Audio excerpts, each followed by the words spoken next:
20 রাকাতের কম তারাবি হয় না, হয় না, হয় না, হয় না, হবে না। দৈন্তান নয় কেন না,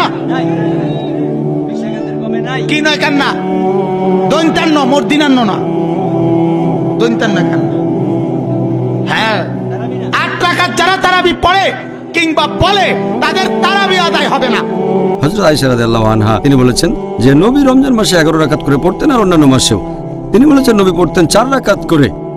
আমি এই রাকাতগুলোর দৈর্ঘ্য আর সৌন্দর্যের বর্ণনা দিতে পারবো না।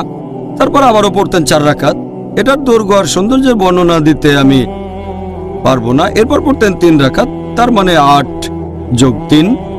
তবে যদি দেখেন বিভিন্ন প্র্যাকটিস সালাফি সালেহিনের পরবর্তী প্রজন্ম, তার মানে সাহাবীগণ, তাবেঈন, তবে তাবেঈন, রেকর্ড ঘাটলে দেখতে পাবেন তারা পড়তেন 11 রাকাত, কেউ 13 রাকাত, কেউ 19 রাকাত, কেউ 23 রাকাত, কেউ 36 রাকাত, কেউ আবার 39 রাকাত পড়তেন।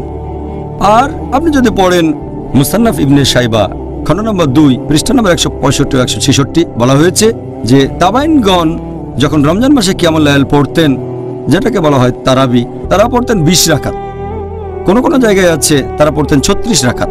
এখন এই নামাজের রাকাতের কথা যদি বলতে হয়, নবী বলেছেন তোমরা 2 রাকাত করে যত খুশি নামাজ পড়তে পারো, তারপর পড়বে 1 রাকাত।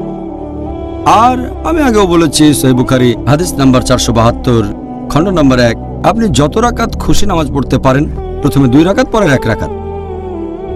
তবে আপনি যদি নবীর সুন্নত মেনে চলতে চান, নবী সবসময় পড়তেন 8 রাকাত যোগ 3। তাহলে কত রাকাতের অনুমতি আছে? আপনি যত খুশি পড়তে পারেন, 8, 10, 20, 36 সমস্যা নেই। তারপরে পড়বেন 3 রাকাত বেতর। আর আমাদের নবী পড়তেন 8 যোগ 3 11। তবে আপনি যত রাকাত খুশি নামাজ পড়তে পারেন।